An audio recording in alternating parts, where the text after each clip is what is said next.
Hi guys, so sayo ko ni mata na ganiha kay opener ko. Dapat 4 a.m. ni mata na ko, tapos na alarm ko 4 a.m. Pagdungog na ko sa alarm, ko, wait. Na, wait. So next time kong 30 minutes sa akong alarm, 4:30 nagsugod kog prepare sa akong mga pandalon sa center. Syempre gi-secure na ko akong baon. And tama there guys, speaking of baon, na ako'y unforgettable experience kaniha sa akong baon.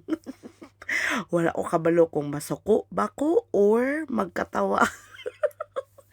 Kay basta lunes na strikean ko sa akong kauban na tungod sa akong baon. Chika na ko na unya about sa akong baon time pa sa magsuot sa kong sapatos. But anyway guys, mangutan ako ba? Kung magsuot mo mong sapatos na gagamit pod magbangko parehan ako. Mao jud ning malagutan ako kada magsuot akong sapatos or medyas guys, kay kinahanglan na kog bangko nga mabutangan sa akong tiil, kay dili na ko kaya nga walay bangko tungod sa akong bilbil. So after na ko ni prepare tanan guys, nagbook og Uber ana or nagbook og taxi tungod kay wala man koy bus pa na guys. 5:58 ang first trip sa bus. So dili ko pwede nga magbus tungod kay dapat before 6 naan ako dito, so wala ko choice ng taxi ko. Tapos while nagahulat ko sa taxi, nag-inom kog tubig guys, kay perting paangas akong lawas. Ambot basig tungod ni kay wa ko naligo. 4:45 pa lang diri guys, pero ang gawas manggod hayag na tungod kay summer. Tapos kung summer diri guys, mas dako ang time sa adlaw kaysa sa gabi. Mao na nga hayag na kaayo. 4 pa lang, 4 a.m. pa lang hayag na ang gawas ana.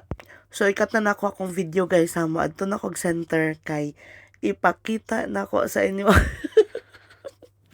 Ipakita na ko sa inyo nga kung sudan nga nahimong unforgettable moment ako. Kani guys, wait lang, inom sa kog coke. Kana coke na akong giinom ha, dili na kape kay paang baya. Piyong-piyongan sa jud ako ang coke kay pastang thank you Lord. Break na nako. So I think na may idea kung unsa na akong sudan. Tinapa na guys, tinapa na akong sudan ha. Tapos nagakaon ko na, break na ko na. No? So 6 a.m. ko nagsugod, nag-break ko og 9 a.m. Pag break na ko og 9 a.m. saka mag log in or saka magsugod na pod ang closer. So meaning ako lang isa na sa staff room guys. Lami kayo kung kaon og tinapa na. Actually dili lang na kaisa ko dili lang na first time ko nagbaon og tinapa diha sa center. It's just that kapila na ko ni baon, tapos kung feeling nako na ay mga tao sa staff room dili nako na ablihan ang tinapa, kay kabalo ko manimaho jud na kay aircon baya mi, tapos centralized ng aircon, tapos kanang though na siya exhaust pero manimaho jud na kay tinapabaya. So timing nga ako lang isa ana ko mukaon jud yung tinapa kay ako lang isa. So giinit na nako guys. Naa sa last part sa video nga gidali-dali na kog sulod ang camera sa bag kay maulaw ko nga makita ko nila nga nag-record. Pero guys, humana kog kaon ana. As in nakadugab na ko, humana kog kaon nga nisulod among cook. Kay doon naman ang staff room good og kitchen.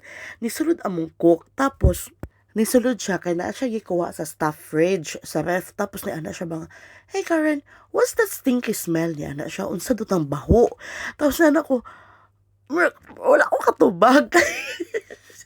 As in, natulala lang ko ba, tapos wala ko kasabot kung tubagon ba nako siya nga ako anang sudan or tubagon ba nako siya nga ambot, wala ko kabalo kay anyway pwede naman to nako i-deny kay tungod kay wala naman ko niya nakita nga nakakaon. Sus pag ano na ganyan siya guys, "Hey Karen, what's that stinky smell?" Tapos ano ko nga, "Ah, sorry, my bad."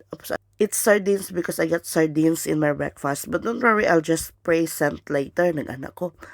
Tapos ano tayo siya guys, ay no, it's fine, sorry I asked you about that. Tapos ano siya, tapos marag nakarealize siya ba nga marag mali iyang pangutana, nga marag nabigla siya nga naingon di yun niya to sa ako without thinking nga basig sudan to nako, kay kinsay magdahom nga sudan di ay to siya nga smell. Sabi siya, no, it's fine, I'm really sorry Karen, I shouldn't have asked you about that. Dili dyan ako ma-explain akong gibati kay so basta mo akong naulaw nga mo akong masok ko diya nga magbuot makaon sa akong sudanon. Pero wala magod siya kabalo. Anyway, diri sa center magod guys. Mas masabtan pa nila og manimaho kang tae. Mas masabtan pa nila og manimaho kang tae kaysa manimaho kang tinapak.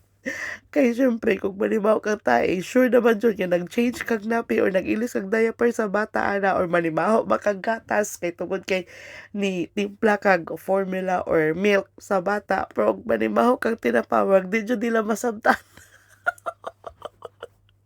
Kalagot lagi. Syempre naman po sila tinapadre guys. Naman na sila yung mga isda, mga tuna nga inkan. Kaso lang, dili lang sila familiar sa baho. Kaya syempre, tinapa man sa Pinas ang akong giluto. Pero dili, tapos, i-compare ni mo man good ang ilang smell. Murag, isog jud og smell ang ato ang tinapa. So diri guys, nahuman akong kaon ana nagatanaw-tanaw ako sa cellphone. Na ako'y ginatanaw man gud app sa cellphone kanang Australian Taxation Office na ginatawag namo sa Australia or ATO.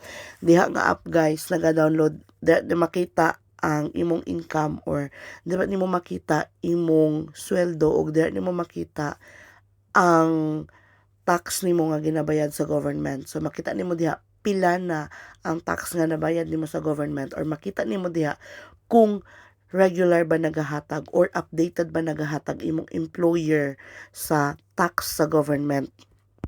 So gina-check jud na siya nako regularly, and while mao na ang nahitabo while naga-scroll ko sa cellphone na nagakuti-kuti ko og cellphone, diha na niabot among cook. Tapos mao na nga nagdali-dali ko og nagdali-dali kog tago sa camera na ko ana guys, kay dili na ko gusto nga makita ko niya ug mao nang time nga nangutana na siya.